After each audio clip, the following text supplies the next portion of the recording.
A Long Walk to Water by Linda Sue Park. Chapter 2, Southern Sudan, 2008.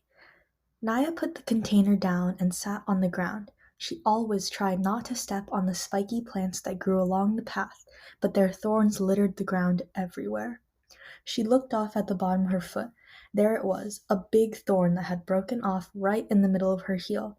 Naya pushed at the skin around the thorn. Then she picked up another thorn and used it to poke and prod at the first one. She pressed her lips together against the pain. Southern Sudan, 1985. Boom! Salva turned and looked. Behind him, a huge black cloud of smoke rose. Flames darted out of its base. Overhead, a jet plane veered away like a sleek, evil bird. In the smoke and dusk, he couldn't see the school building anymore. He tripped and almost fell. No more looking back. It slowed him down. Salva lowered his head and ran. He ran until he couldn't run anymore. Then he walked. For hours the sun was nearly gone from the sky. Other people were walking too. There were so many of them that they couldn't all be from the school village. They must have come from the whole area. As Salva walked, the same thoughts kept going through his head in rhythm with his steps. Where are we going? Where is my family? When will I see them again? The people stopped walking when it grew too dark to see the path. At first, everyone stood around uncertainly, speaking in tense whispers or silent with fear.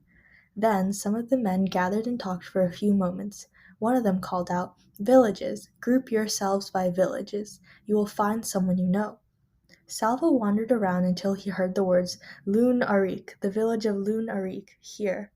Relief flooded through him. That was his village. He hurried towards the sound of the voice.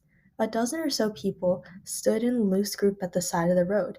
Salva scanned their faces. There was no one from his family. He recognized a few people, a woman with a baby, two men, a teenage girl, but no one he knew well. Still, it was comforting to see them. They spent the night right there by the road, the men taking shifts to watch. The next morning they began walking again. Salva stayed in the midst of the crowd with the other villagers from Loon Arik. In the early afternoon, he saw a large group of soldiers up ahead. Word passed through the crowd. It's the rebels who were fighting against the government. Salva passed several rebel soldiers waiting by the side of the road. Each of them held a big gun. Their guns were not pointed at the crowd, but even so, the soldiers seemed fierce and watchful. Some of the rebels then joined the back of the line. Now the villagers were surrounded. What are they going to do to us? Where's my family? Late in the day, the villagers arrived at the rebel camp. The soldiers ordered them to separate into two groups, men in one group, women and children and the elderly in the other. Teenage boys, it seemed, were considered men, for boys who looked only to be a few years older than Salva were joining the men's group.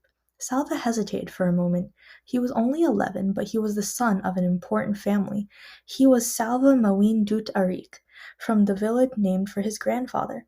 His father always told him to act like a man, to follow the example of his older brothers and, in turn, set a good example for cool.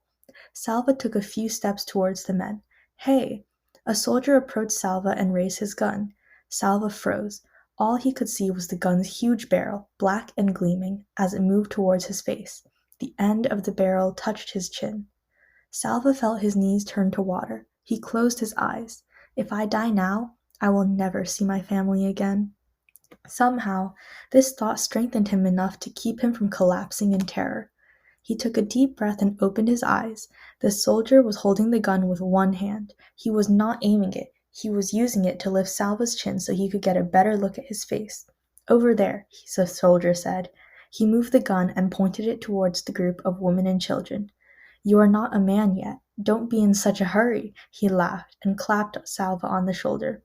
Salva scurried over to the woman's side. The next morning, the rebels moved on from the camp.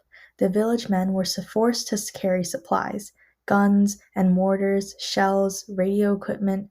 Salva watched as one man protested that he did not want to go with the rebels. A soldier hit him in the face with the butt of a gun. The man fell to the ground, bleeding.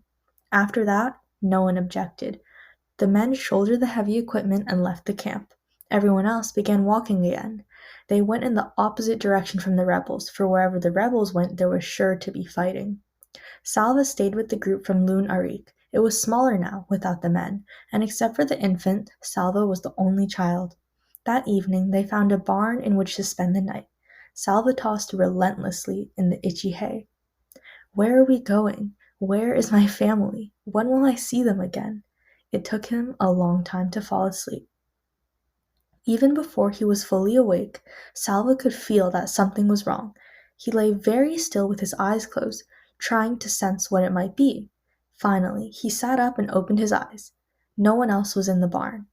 Salva stood so quickly that for a moment he felt dizzy. He rushed to the door and looked out. Nobody. Nothing. They had left him. He was alone.